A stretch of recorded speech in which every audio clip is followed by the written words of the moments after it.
Good morning, my fellow yoga travelers. I'm mighty glad to be alive today, and I hope that you are too, as we continue to live, laugh, love, learn, linger, and live the life we love. It's Tuesday, so it's a short verse day of songs. Oh, this is really good. Remember this way back from the day?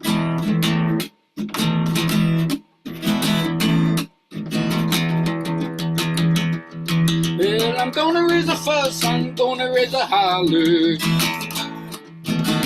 I had to working all summer just to earn on the dollar.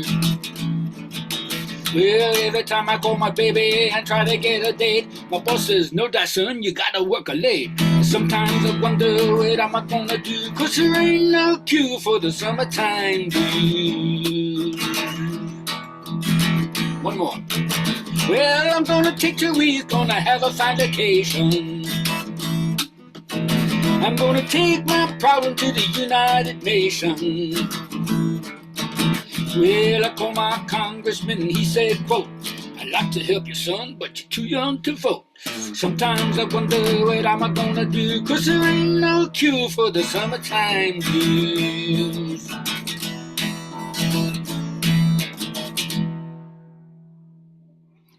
Oh yeah, that's how it is.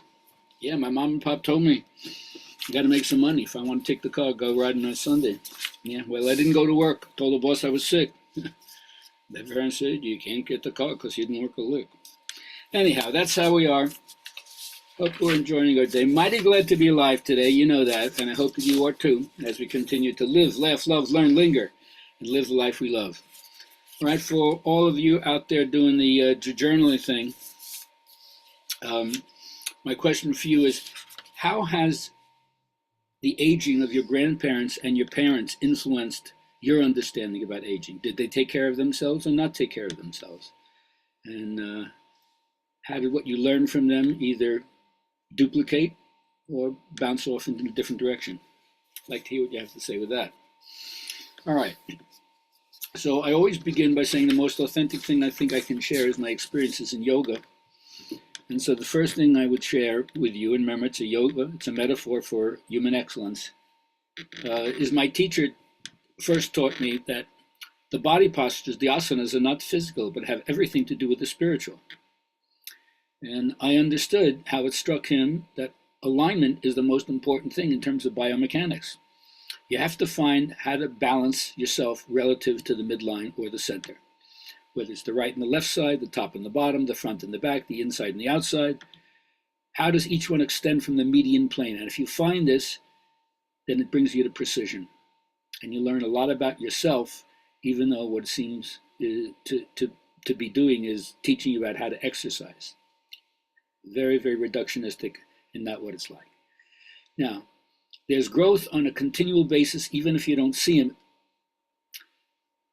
on a moment-to-moment, day-to-day basis. Over time, there's growth. But to have continual growth, if you step off the path, it's going to haunt you, and it's no fun. Like they say, better not to begin and turn back. Put your hand to the plow and stop, like Lot's wife. You look back and you get frozen, ossified, petrified, like a pillar of salt. What are they saying? Go forward, not back. And even if you don't define the path in the same way I do, just your life trajectory. Keep moving forward.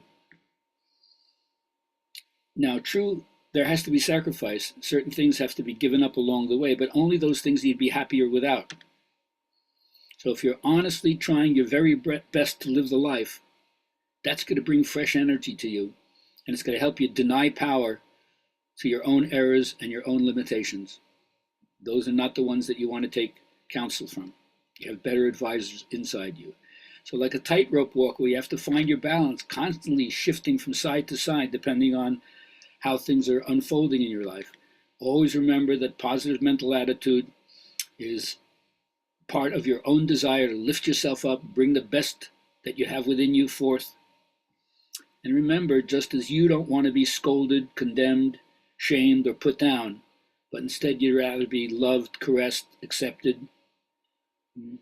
Think about that same thing for other people. They don't want to be shamed, condemned, put down. scolded.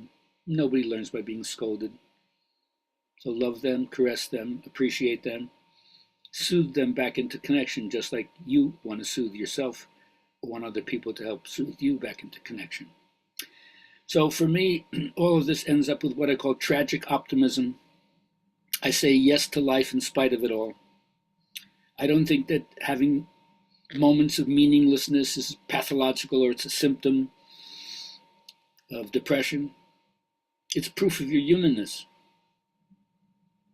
But I know that in moments when I feel depressed or overly aggressive or want to addict myself to stuff in order not to feel, I'm creating like an existential vacuum. And I know that the real key is I have to act. I have to continue to be alive and do stuff. Yet at the same time, I know that happiness isn't something that you can pursue. Happiness is something that ensues. It's a result of a good life being lived. Doesn't mean at every moment you'll be happy and that you're completely unaware of or unaffected by the suffering and pain all around us. But when you act, you learn to trust yourself. Now, one metaphor is how do you understand what the directions are trying to teach you? It's a quaternial or a fourfold teaching. It's as if the earth has a voice and it's speaking to you. And when you face a certain direction, meaning comes into your life through the experience of that particular worldview. So when you face the east, you're learning about new beginnings. And when you go to the south, you learn about finding a friend. When you go to the west, you learn about introspection. And when you go to the north, you learn about what is it to find trouble. So which direction are you facing now? Which direction does it seem to be leading?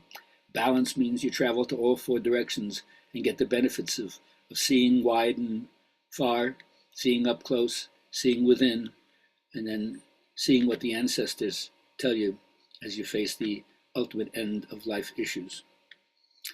All right, and as the poet always says, things that happen once never happen again, but things that happen twice are surely going to happen a third time. So look out for that, and we'll see you again soon.